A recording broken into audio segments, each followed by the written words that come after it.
우리가 지금 한 2달 동안 그 믿음이 무엇인가에 대해서 말씀 나누고 있습니다. 제 설교는 항상 시리즈입니다. 신약성경을 한번 쭉 시리즈로 하든지, 구약성경을 한번 쭉 시리즈로 하든지, 항상 시리즈입니다.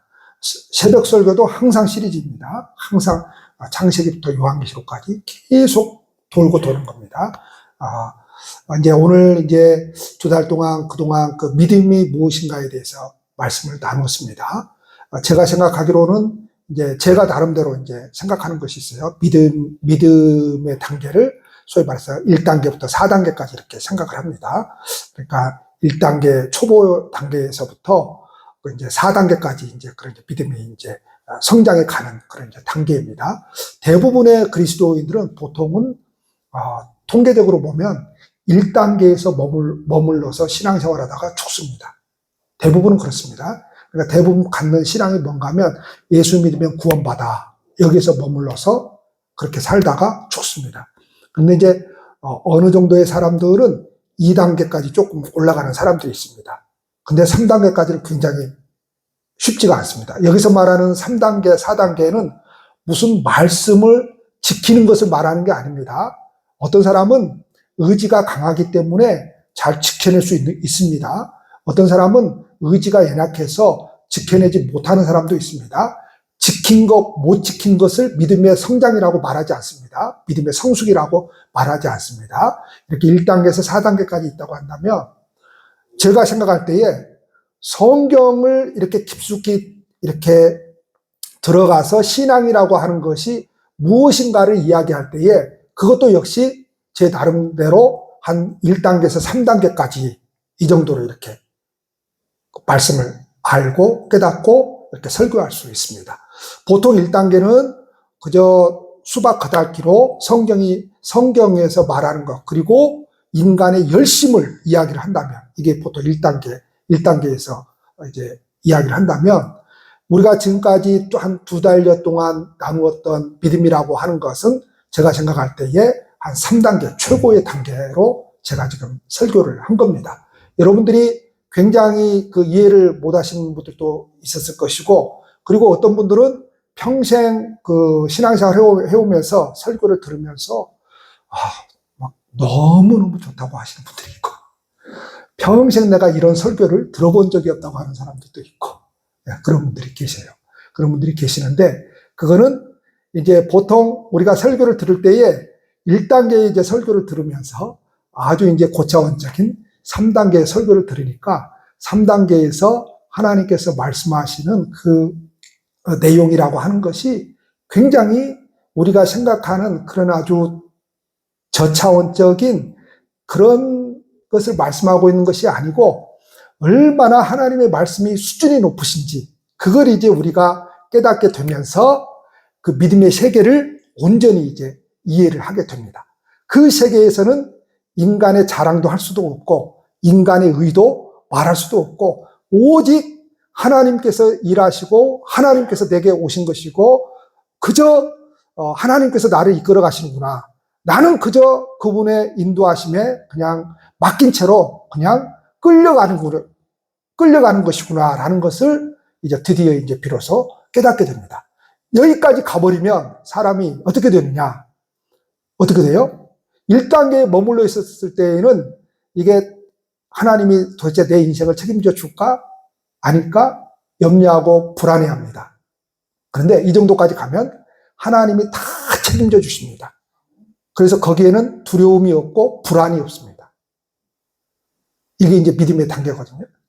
자, 그래서 우리가 지금까지 이제 그 믿음이 우리 안에서 어떻게 들어오고 그리고 그 믿음이 우리 안에서 어떻게 자라나는지 말씀 나누었고 그리고 우리 안에 들어온 그 믿음이 누구를 닮아가는지 말씀을 나누었는데 누구를 닮아가요? 하나님 아버지를 닮아가고 두 번째 우리 안에 들어온 믿음은 예수 그리스도를 닮아가는 것이고 오늘 마지막으로 이제 나누는 말씀은 믿음은 누구를 닮아간다고요? 바울을 닮아가는 것이다.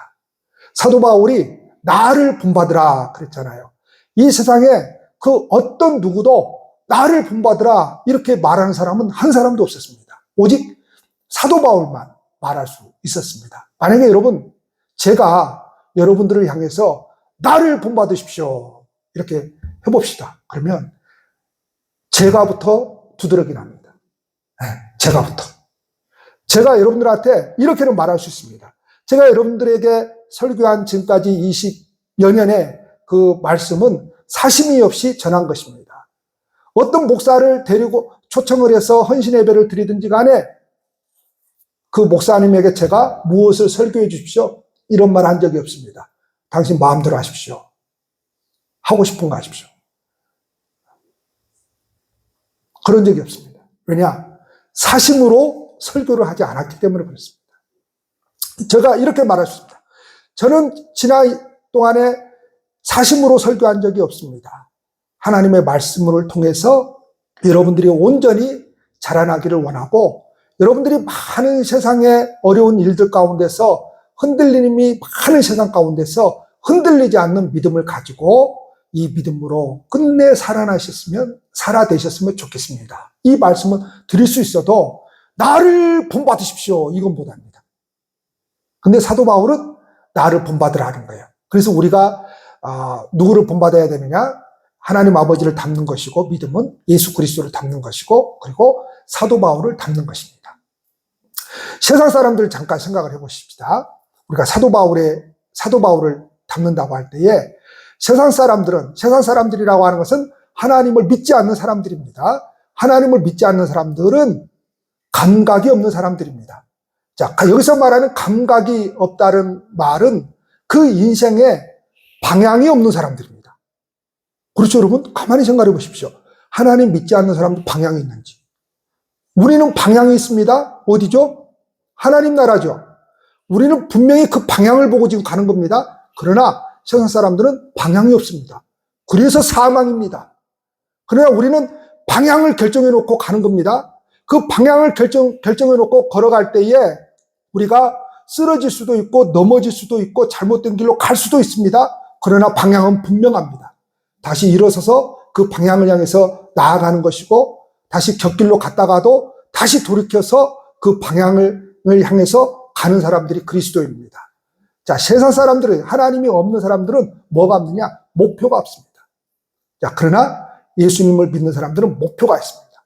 그리고 하나님을 믿지 않는 사람들은 뭐가 없느냐? 내용이 없습니다. 내용. 삶의 내용이 없습니다. 내용. 왜 내용이 없는 거예요? 자기만을 위해서 살아가기 때문에 내용이 없습니다. 그런데 예수를 믿고 나면 달라진 것이 많습니다. 제일 먼저 뭐가 달라집니까? 바로 영원한 구원을 얻는다는 것입니다. 할렐루야. 사실 이것 때문에 미치는 거 아닙니까, 여러분? 사도 바울도 이것 때문에 미친 거 아닙니까? 율법이 전부 다인 줄 알았던 그 사울이 변해서 바울이 된 것은 왜 그러는 겁니까? 그렇게 기독교인들을 핍박하면서 감옥에 쳐넣는 거, 예수 믿는 사람들을 죽이는 것이 자기의 유대교를 지키는 사명인 줄로 알고 그 일에 몰두하다가 어느 날 다메섹 도상에서 예수님을 만난 거 아닙니까?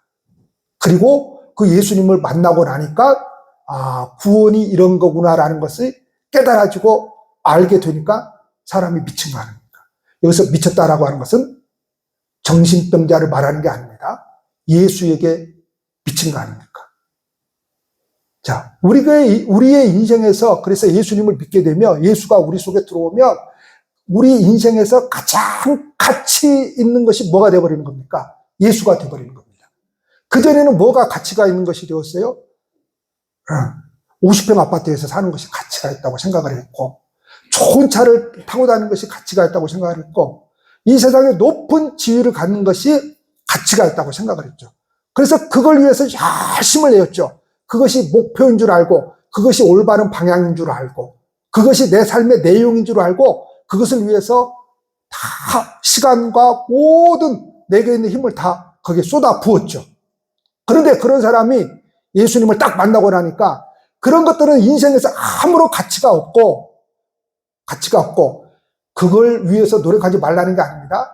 이제 그걸 위해서 내 인생의 목표를 삼지 않는다는 거죠. 근데 누가 가치가 있게 되더라는 거예요? 예수가.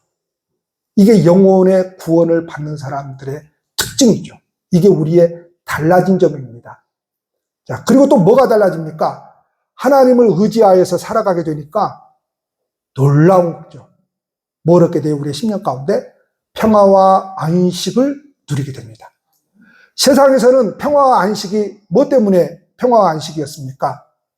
뭔가 내가 많은 돈을 가져야 되만, 소유를 많이 가지고 있어야지만 평화와 안식이 있는 줄 알았어요. 자, 예수님이 오셨을 때에 로마가 이스라엘을 지배하고 있었죠. 이스라엘 사람들은 어떤 메시아를 기대했습니까? 이런 우리나라를 식민지 생활하고 있는 이스라엘을 강력한 힘을 가지고 와가지고 그 권능을 베풀어 가지고 하루아침에 로마를 짓밟고 온 세계 위에 뛰어난 이스라엘을 생각을 했죠. 그래야만 평화와 안식을 누릴 수 있다고 생각을 한 거죠. 근데 메시아가 오셔서 그걸 하지 않았습니다. 이겁니다, 여러분.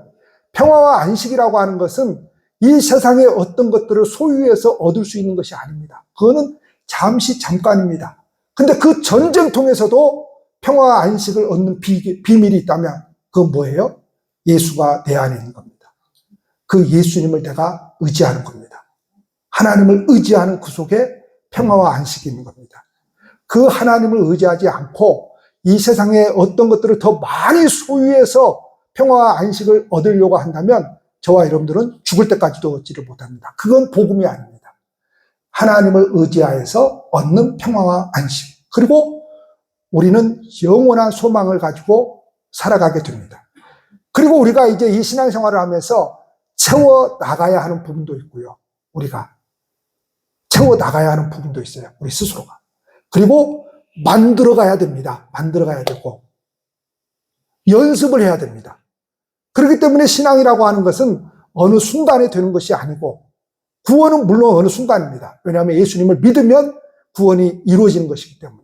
그러나 그 이루어졌지만 그 구원이 확신으로 다가오기까지는 뭐가 필요한 겁니까? 시간이라고 하는 것이 필요합니다. 시간이라고 하는 것. 여러분, 우리가 태어나자마자 우리 아버지, 어머니를 인식했습니까? 못했습니까? 못했죠. 시간이 몇 년 흐르고 나면서 우리 아버지라고 하는 것, 어머니라고 하는 것을 인식하게 되는 거죠. 구원도 마찬가지입니다, 여러분. 우리가 예수를 믿는다고 해서 그걸 처음부터 인식하는 게 아닙니다. 뭐예요? 시간이 지나면서 확실해지는 겁니다. 그걸 점진적 구원이라고 하는 거거든요. 점진적 구원이라고 하는 것은 무슨 착한 일을 더 많이 해야, 더 많은 헌금을 해야, 더 많은 예배를 드려야, 좋은 일을 해야 점진적으로 나아져서 내가 구원받아. 이런 게 아니에요. 점진적 구원이라고 하는 것은 받은 그 구원이 내가 확실해지는 것이 무엇인가 하면 그런 연습도 해야 되고 만들어가고 채워가면서 구원이라고 하는 것이 확실해진다 이 말입니다. 자, 그런 믿음의 내용이 있어요. 자, 우리는 채워야 하는 부분이 있기 때문에 예수 그리스도 안에서 배워야 합니다. 자, 설교만 들어가지고는 안 되고 그래서 끊임없이 우리는 성경 공부를 해왔잖아요. 지금은 뭐예요? 네, 제가 내후년 우리 교회 50주년 정말로 대단하죠. 50주년 희년을 맞이해서 내년 내후년 지금 여러 가지 행사들을 해야 되기 때문에 제자 훈련을 조금 책별 연구를 해서 가볍게 가야 되겠다. 한 2, 3년은 가볍게 가야 되겠다. 거기에 집중하기 위해서. 그래서 가볍게 가려고 책별 연구를 시작을 했는데 어떻게 하다 보니까 성경 통독을 시작을 하게 됐어요. 어떻게 하다 보니까 성경 통독을 시작을 하게 됐는데 또 제가 생각하는 것 이상으로 많은 분들이 막 성경 통독을 막 덤벼들었어요. 그래가지고 얼마나 제가 기쁜지 모르겠어요. 왜냐하면 우리나라에서 전 세계적으로도 마찬가지 텐데 우리나라에서 평생 신앙생활을 해도 성경 한 번을 안 읽고 죽는 사람들이 태반입니다. 여러분들은 10번 읽고 죽습니다. 할렐루야. 10번 읽고 죽습니다. 자, 10독, 이 10독이 여러분들한테 아주 굉장히 어렵게 생각되어지죠. 그런데 우리가 지금 성경 통독을 시작했는데 딱 보니까 너무 간단한 거예요. 우리가 지금처럼 하면은 성경 통독을 2달에 한 번씩 할 수 있습니다. 올해 우리가 지금 3월달부터 시작했으니까 뭐예요? 4독을 할 수 있습니다. 제가 요 성경 통독을 끝내고 2026년 10월 달에 종강 성경 통독하신 분들하고 여행을 가려고 1박 2일 계획을 세웠는데 앞당겨야 될 것 같아요. 내년이면은 10독이 끝납니다. 내년이면. 우리는 그동안에 성경 통독 이 두꺼운 책을 언제 읽나? 그래가지고 우리가 지금까지 알고 있는 것은 하루에 4장씩 읽고 주말에는 3장씩, 주일이니까 4장씩 읽고 3장 읽으면 1년에 1독한다. 그런데 그게 얼마나 힘듭니까? 근데 한 번에 창세기를 다 읽고, 할렐루야, 출애굽기를 한 번에 다 읽고 막 쭉쭉쭉쭉 나가니까 2달에 한 번씩 성경 통독을 하게 되어 있습니다. 2달에 한 번씩. 그래서 이 시간에 제가 앞으로 우리 교회는 제자 훈련하고 성경 통독으로 가야 되겠다. 딱 들어왔어요. 그래서 우리 웅천교회 성경 통독 원장을 임명하려고 합니다. 정은영 장로님 나오십시오. 자, 우리 웅천교회 성경 통독 원장. 자, 이걸 보시면 제가 체크를 해놨어요. 이렇게 하십시다. 이렇게 제가 그러면 35, 그러면 2달에 한 번씩 하는 거예요. 그러면 아주 부담이 없어요. 이렇게 가도 널널하게 가고 있어요. 우리 박수로. 우리 장로님이 너무 열정이 많으셔가지고, 재주가 너무 많으셔요. 재주가 너무 많으셔서. 그래서 제가, 이게 이제 또 감이 왔어요. 감이 온 게 뭔가 하면, 우리 교회를 지금까지 제자훈련으로 안 한 게 없이 다 해가지고, 이제 나아갈 방향을 찾고 있는데, 통독으로 가야 되겠다. 통독. 근데 단순히 이렇게만 있는 것이 아니고, 통독으로 가야 되겠다. 그래서 몇 년 전부터 성경을 보는 눈이 이제 어떻게 이제 달라지고 있습니까? 통독으로 보는 겁니다. 통독. 통독이 아니고 통으로 보는 거죠. 전체적인 통으로 보는 겁니다. 통으로. 이렇게 봐야 성경이 쏙 내 안에 들어오는데, 그동안에는 성경을 어떻게 봤어요? 그냥 구절로 봤죠. 구절. 그러다 보니까 평생을 신앙생활에도 성경은 두껍고 도대체 성경이 뭘 이야기하려고 하는지 이해가 안 갑니다. 그런데 통독하신 분들 고백이 뭐냐? 처음으로 창세기를 한번 다 읽었다는 거예요. 처음으로. 창세기 한번 쑥 들어오더란 거죠. 이게 다른 거거든요. 이게. 그러면 성경이 그렇게 재밌을 수가 없습니다. 그렇게 재밌을 수가 없어요. 너무 감사한 것은 우리 연세 드신 정신만 장로님, 황순혁 권사님, 그냥 이런 연세 드신 분들도 그냥 다 참가를 하니까 이게 쉬운 일이 아니거든요. 근데 이번에 꼭 그렇게 통독을 한번 해보십시오. 자, 그렇게 말씀을 통해서 그분을 배워가는 거죠. 그분을 배워가는 겁니다. 자, 그렇지만 어느 시대에 있어서나 신앙이라고 하는 이름을 가지고 또 기독교라고 하는 이름을 가지고 애를 쓰지만 세상의 유혹에 져서 예수 그리스도로 채워지지 않는 그런 일들은 우리에게 비일비재합니다. 왜 그렇습니까? 우리가 너무 연약하다는 것이죠. 우리가 너무 연약하기 때문에 그렇습니다. 예를 들어서 교회의 영광은 마치 이런 것과 같습니다. 훌륭한 의사는 병을 잘 고치는 사람이죠. 그렇죠? 병을 잘 고치는 사람입니다. 그 의사 선생님들 중에도 그 젊은 의사보다는 연세가 드신 의사님들에게 더 이렇게 신뢰가 가요. 왜 그러는 거죠? 경험을 무시할 수가 없습니다. 그 경험이라고 하는 것은 대단히 중요한 거거든요. 자, 좋은 식당은 어느 식당이 좋은 식당입니까? 예, 웅천 콩시루가 좋은 식당입니다. 그런데 좋은 식당은 뭐예요? 화학 조미료를 많이 쓰지 않고 천연 재료를 써서 맛을 내는 그런 식당이죠. 저도 이렇게 자취를 조금 해봤거든요. 어렸을 때도 자취해봤고, 부산에서도 해보고, 서울에서도 해보고, 이렇게 좀 자취를 좀 해봤어요. 근데 그때 제가 지금도 잘하는 요리가 한 가지 있습니다. 그 시대에는 너무 못 살았기 때문에 그거 한 가지 해서 먹고 살았죠. 자취할 때. 김치찌개. 김치만 있으면 두부 사다가 송송 썰어 놓고 끓이면 맛이 있습니까? 없습니까? 맛이 없습니다. 네, 맛이 없습니다. 예수님 오실 때까지 변하지 않는 진리 또 한 가지를 이야기한다면 김치찌개에 뭘 넣어야 맛있습니까? 다시다를 넣으면 맛있습니다. 화학조미료. 그걸 넣으면 모든 음식이 맛있어집니다. 모든 음식. 왜 그러죠? 그거는 건강을 해치기 때문에 그렇습니다. 이게 신기한 게 있습니다. 진짜 신기한 게 있는데, 우리가 하여튼 건강이 안 좋거나 병을 얻거나 막 몸무게가 많이 나가거나 그러면 꼭 안 좋은 음식들을 먹고 운동을 안 하고 그러면 꼭 그 병에 걸립니다. 그렇게 거대해지고. 그러니까 화학조미료 넣는 음식들을 많이 먹고 살면 사람이 어떻게 돼요? 당연히 오늘날 많은 사람들이 인스턴트 때문에 건강을 다 잃어가잖아요. 건강을. 네, 건강을. 자, 좋은 교회는 그럼 어떤 교회냐? 착한 사람들이 많이 모이는 교회가 좋은 교회가 아닙니다. 좋은 교회는 어떤 사람들이요? 세상에 온갖 종류의 사람들이 모여서 여기서 새로운 생명으로 탄생되는 그 역사가 있는 교회입니다. 그리고 진리가 올바로 선포되는 교회. 자, 진리가 올바로 선포되어진다라고 하는 것은 뭡니까? 하나님의 말씀이 올바로 선포되어지는 교회. 그런 교회가 하나님이 영광을 받으시는 교회죠.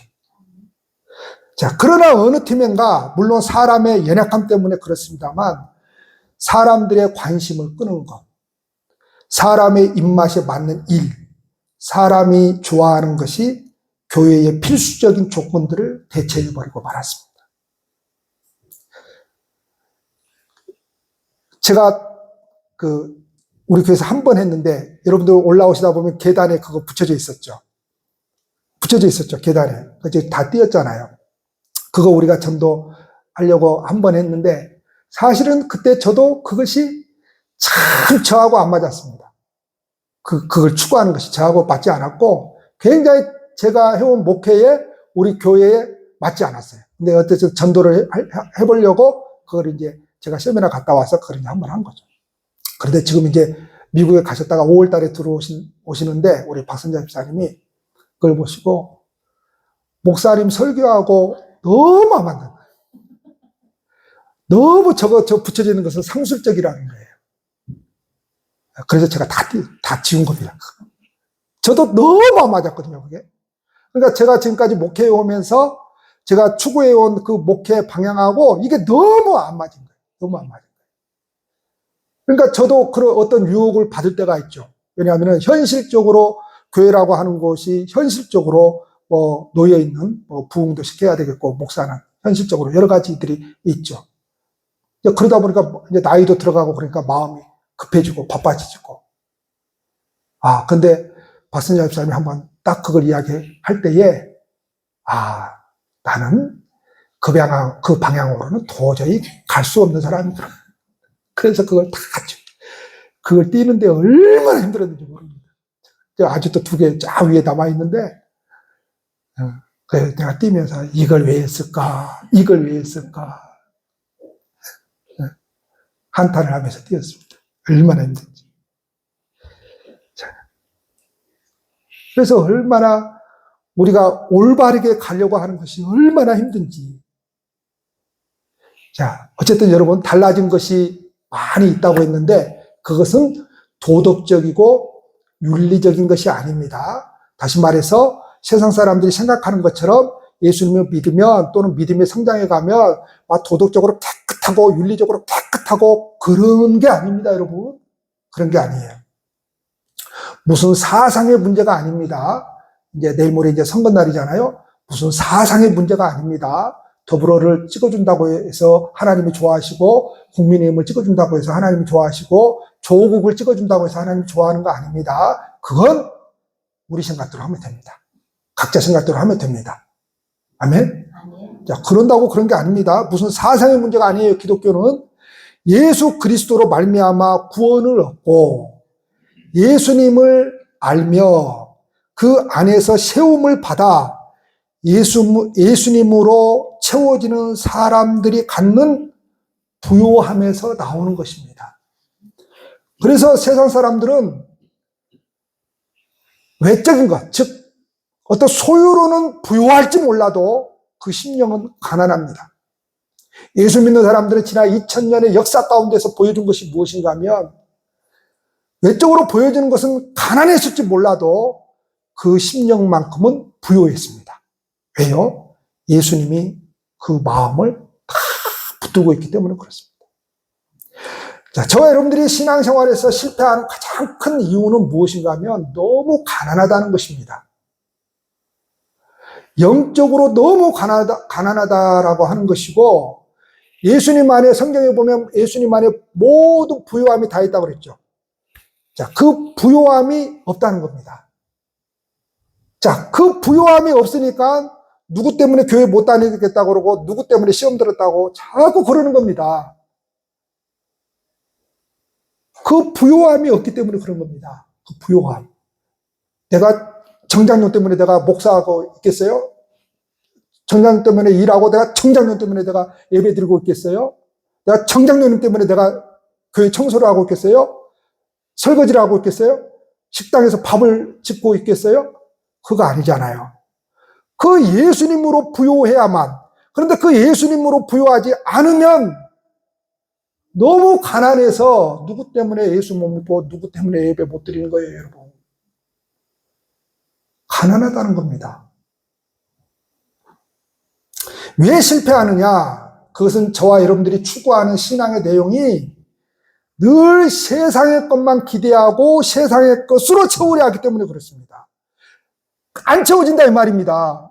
안 채워준다 이 말입니다. 안 채워져요. 세상의 것을 기대하고 세상의 것으로만 채우려고 하면 안 채워져요. 그래서 실패하는 겁니다. 사람들이. 그래서 실패하는 거예요. 아유, 교회 나갔더니, 아유, 건강이 안 좋아서 교회 나갔더니, 아유, 나아주지도 않고, 목사가 기도해줘도 낫지도 않더만. 그래서 시험 들잖아요. 그런 것이 아니라니까요. 교회 다니면 부자 된다더니 맨날 벗어나지를 못하더만, 빚에서. 그런 게 아니라니까요. 근데 자꾸 우리는 신앙을 뭘로 생각하는가 하면, 세상에서 내가 기대하는 것, 세상 것을 더 많이 얻어내는 것으로 신앙을 생각을 한다 이 말이에요. 그런 게 아닙니다, 여러분. 그게 아니에요. 여러분, 우리는 늘 가난하다는 것을 기억해야 됩니다. 무엇으로 가난하다는 것을요? 하나님의 그 영적인 것으로 내가 가난하구나. 그리고 그 예수 안에 있는 부요함, 그것으로 내가 가난하구나. 로마서 찾아놓으셨죠? 14장 7절, 8절, 9절. 다시 읽겠습니다. 시작. 우리 중에 누구든지 자기를 위하여 사는 자가 없고 자기를 위하여 죽는 자도 없도다. 우리가 살아도 주를 위하여 살고 죽어도 주를 위하여 죽나니 그러므로 사나 죽으나 우리가 주의 것이로다. 이를 위하여 그리스도께서 죽었다가 다시 살아나셨으니 곧 죽은 자와 산 자의 주가 되려 하십니다. 지금 뭘 이야기하고 있는가 하면 지금 우리는 믿음을 어떻게 자라나게 할 것이냐 하는 주제를 가지고 우리의 믿음을 키우기 위한 모델로서 믿음은 하나님을 닮아가는 것이다. 예수님을 닮아가는 것이다. 그리고 믿음은 바울을 본받는 것이다. 이 말씀을 살펴보면서 우리의 신앙을 성경이 요구하는 올바른 내용과 표준으로 삼으려고 하는 것입니다. 자, 방금 읽은 말씀에 의하면 불신자와 신자의 차이가 뭐냐 이거예요. 불신자와 신자의 차이. 자, 불신자는 자기를 위해 산다. 근데 신자는 뭐예요? 자기를 위해 살지 않는다는 거예요. 자, 신앙의 핵심은 뭐냐? 더 이상 나 자신을 위해 살지 않고 예수님을 위해 산다는 거예요. 그러나 여러분, 이 말을 들을 때에 우리는 항상 하나님을 위해 산다는 것, 그거 쉽지가 않습니다. 왜 사람들이 그렇게 생각하느냐? 하나님을 위해 산다고 하는 것을 사람들이 대부분 이렇게 생각합니다. 기독교인들이. 열심을 내는 거, 열심. 근데 나를 보니까 열심도 없어. 또 사람들이 어떻게 생각하느냐? 하나님을 위해 산다고 하는 것을 하나님을 위해서 무엇을 해드리는 것. 무엇을 해드리는 것. 그러니까 더 많이 뭘 해야 되고 막 더 막 해야 되고. 그게 아닙니다. 그래서 성경이 이야기하는 것만큼의 신앙의 내용이 들어가지 못하고 사람들이 이렇게 생각을 하는 거죠. 그 중에 몇 가지 행동 내가 잘한 거, 몇 가지 주제들을 가지고 내가 하나님을 위해 산다고 생각을 해버립니다. 거기에는 목사가 아마 제일 비중을 많이 차지할 겁니다. 목사로 사니까 하나님을 위해서 산다고 생각을 쉽게 해버릴 수가 있죠. 대표적인 것으로 몇 가지 종교적인 형태를 취하는 것으로 하나님을 위해 산다고 생각을 해버립니다. 그게 뭔가 하면 나는 그래도 기도하고 살아. 그래도 전도도 하고 살아. 그래도 말씀도 읽고 봉사도 하고 살아. 이것으로 하나님을 위해서 산다고 생각을 해버립니다. 로마서 오늘 14장 7절에서 9절에서 말씀하시는 자기를 위해 사는 자가 없고 살아도 주를 위해서 산다. 죽어도 주를 위해서 죽는다라고 하는 이 말씀은 무슨 아주 우리가 대단한 장렬함을 가지고 열정을 이야기하는 것이 아닙니다. 그런 게 아닙니다. 무슨 말인가? 드디어 사람이 아까 그랬죠. 서론에 배우고 그분을 믿으면 그분에 대해서 배우고 연습하고 그 시간이 걸린다고 그랬죠. 시간이 걸리면서 드디어 어느 딱 경지에 이르게 되니까 드디어 자신의 이기심과 자신의 우월감을 증명하지 않다라는 겁니다. 근데 사람은 항상 특별히 종교에서 나의 우월감과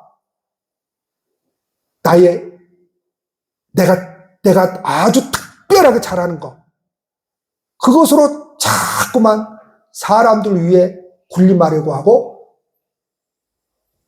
내가 낫다라고 하는, 너보다 낫다라고 하는 그걸 자꾸만 증명하려고 하거든요. 근데 그 생각에서 떠난다는 겁니다. 네, 그 생각을 하지 않아요. 그 생각에서 떠나요. 그러면 어떤 현상이 일어나느냐?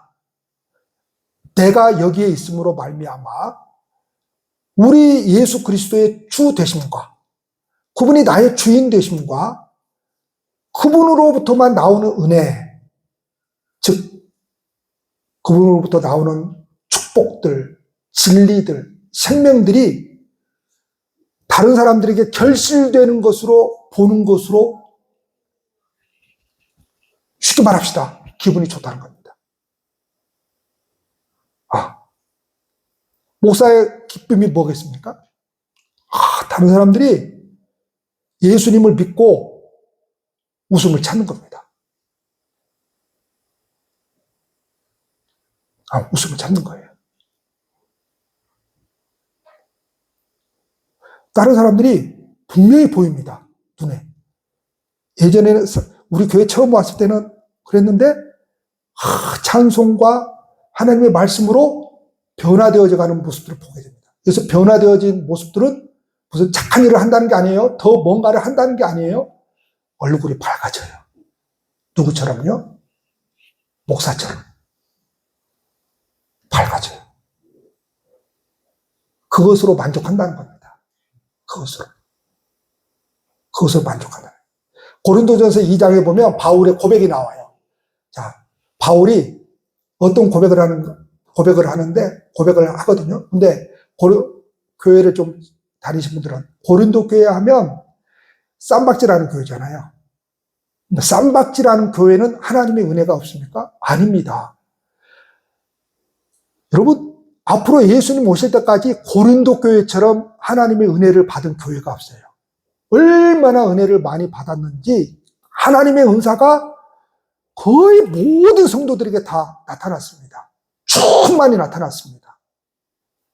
진리가 가득가득했어요. 근데 맨날 교회 오면 싸웁니다. 왜 싸워요? 자기가 특별하다고 생각을 하는 거죠. 자기가 특별하다고 생각을 하는 거예요. 내가 이런 은사를 받은 것은 특별하다는 거죠. 내가 더 사랑을 많이 받는다고 생각을 하는 거죠. 그러니까 그걸로서 자기를 증명하는 거예요. 자기를 증명하면 싸워야 됩니다. 제가 보건대 늘 싸우는 집안들, 늘 싸우는 교회들.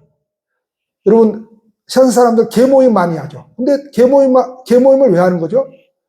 우리 친하게 잘 지내면서 먹고 놀고 돈 모아서 나누든지 어쩌든지 하죠. 금반지를 하든지 그러려고 좋게 해보자. 근데 싸웁니다. 근데 왜 싸우죠? 가정도 마찬가지고 교회도 마찬가지고 어느 공동체나 왜 싸웁니까? 그 속에 자기를 증명하려고 하는 한두 사람이 있으면 싸울 수밖에 없습니다. 자기를 증명한다라고 하는 건 내가 옳다는 거거든요. 너네도 틀렸고. 그러니까 내 말대로 해라는 거거든요. 자기 자랑이거든요. 그게 성경에서는. 가정에서도 마찬가지죠. 그래서 우리가 흔히 쓰는 말로 가정이 조용하려면 누가 참아야 돼요? 남자가 참아야 돼요? 여자가 참아야 돼요? 그렇죠. 내가 참아야 되는데 남자가 참아야 됩니다. 남자가 참아야 됩니다. 어느 가정이나 보십시오. 시끄러운 가정, 싸우는 가정은 남자가 참지 않기 때문에 싸웁니다. 우리 청명장 누님 가정이 참 잘 삽니다. 남자 때문에 잘 살아요. 참, 우홍 씨가 그 신랑이에요. 성격이 너무 좋아. 제가 봐도. 그러죠. 목욕탕 데려다 줘. 그러면 데려다 줘. 태우러 와. 그러면 태워. 교회 데려다 줘. 그러면 교회 데려다 줘. 시킨 대로 다 하잖아요. 시킨 대로. 근데 여러분, 그거 누가 그렇게 해줍니까? 어떤 신랑이. 근데 그 우홍 씨가 신랑이 싫다고 하면 어떻습니까? 거기서 이제 싸움이 나는 거죠. 그러니까 남자가 참으면 조용합니다. 근데 남자가 참지 않으면 시끄럽습니다. 남자는 자기를 위해서 사는 사람이 없습니다. 이 말은 무슨 말인가 하면 자기를 위해서 살면 시끄럽습니다. 남자가. 네? 남자는 제가 언젠가 설명했죠. 남편이라고 하는 것은 뭐예요? 입 10개를 먹여 살리고도 나는 똥이야 이렇게 생각하는 사람이 남자라고요. 그러니까 이 말은 무슨 말인가 하면 남편이라고 하는 그 한자가 그래요. 10명을 먹여 살리고도 처자식을 10명을 먹여 살리고도 그래도 나는 똥이야. 자기 의식이죠. 이게 남자라고요. 근데 내가 돈을 벌어다 500만 원씩 벌어다 주는데 어디다 다 쓰고 부족하다고 그러고 내가 너네들 다 입히고 학교 보내주고 뭐 해주고 다 그러는데 너네들이 왜 그렇게 원망하고 불평이 많아? 그러면 어떻게 되는 거예요? 네? 그 가정은 다 불화합니다. 그러니까 남자는 다 해주고도 어떤 생각을 가져야 돼요?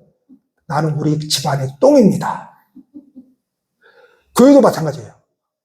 내가 모든 것을 불사르게 다 헌신하고 봉사해도 나는 주님 앞에서 똥입니다. 나는 우리 웅천교회에서 이렇게 쓰임받는 것만으로도 얼마나 족한 존재입니까? 그 고백을 누가 한 겁니까? 다윗이 한 거잖아요.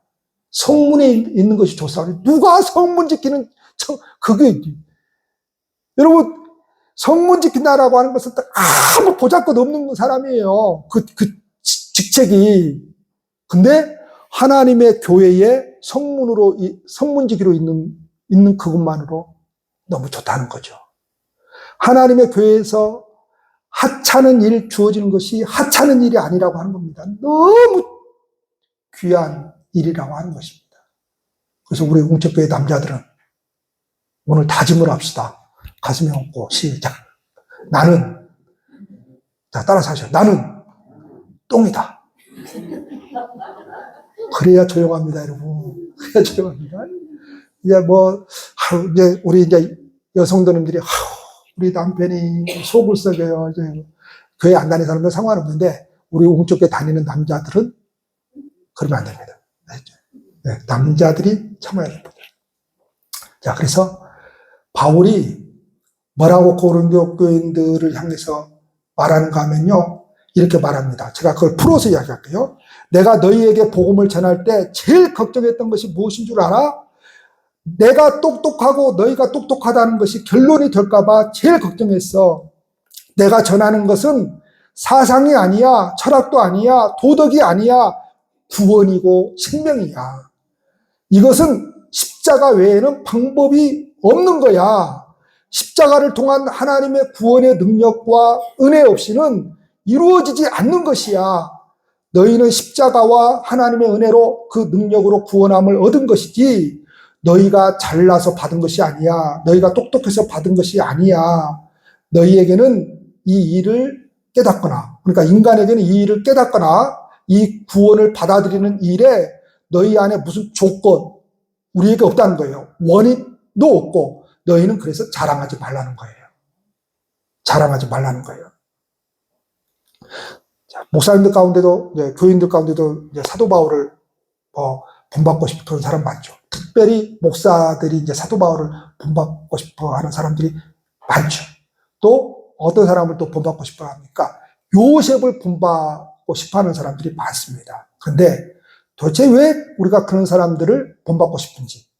자, 바울이 얻은 명성 때문에 그런지, 요셉이 얻은 그 명성과 총리라고 하는 그 결과에 관심이 있는 건 아닌지, 요셉이 그 자리에 올라가기까지 얼마나 많은 십수년 동안 겪은 고통, 고난, 바울이 겪은 그 고난, 죽음을 무릅쓴 아무것도 의지할 것 없는 그 상황에서도 하나님 믿고 하나님께 예배드리고 하나님께 충성하는 이런 것이 우리의 목표가 되어야 된다 이 말입니다. 이런 것이 우리의 목표가 되어야 된다 이 말입니다. 그러니까 믿음이 무엇이냐라고 말할 때에 사람 앞에 박수받지 않고 하나님 앞에 칭찬받는 것이죠. 하나님이 무엇을 좋아하십니까? 하나님은 십자가만 좋아합니다. 자, 십자가보다 더 좋아하시는 것이 없어요. 하나님 되시는 가장 멋진 그리고 거룩하다고 하는 것은 십자가입니다. 하나님 앞에 범죄한 우리들을 구원하기 위해서 그 아들을 매달은 곳이 십자가입니다. 우리에게 원하시는 신앙의 가장 아름다운 표본이 뭐냐? 그 십자가만 바라보고 가는 거예요.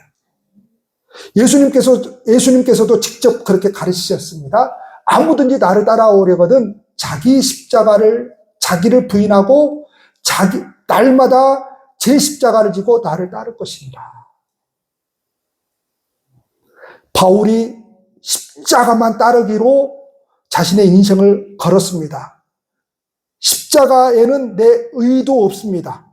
내 못남도, 내 부족함도, 연약함에도, 실패에도 불구하고 나는 나를 의지하지 않고 오직 예수님의 십자가만 내가 하나님 앞에 서는 능력이라고 하는 것입니다. 그러면 흔들림이 없게 돼요, 사람이. 흔들림이 없게 돼요. 왜 사람들이 자꾸 흔들리느냐? 십자가를 바라보지 않기 때문에 그래요. 십자가를 바라보지 않기 때문에. 이 믿음의 길 가는 능력이 뭐라는 거예요? 십자가라고 하는 것입니다. 기도하시겠습니다.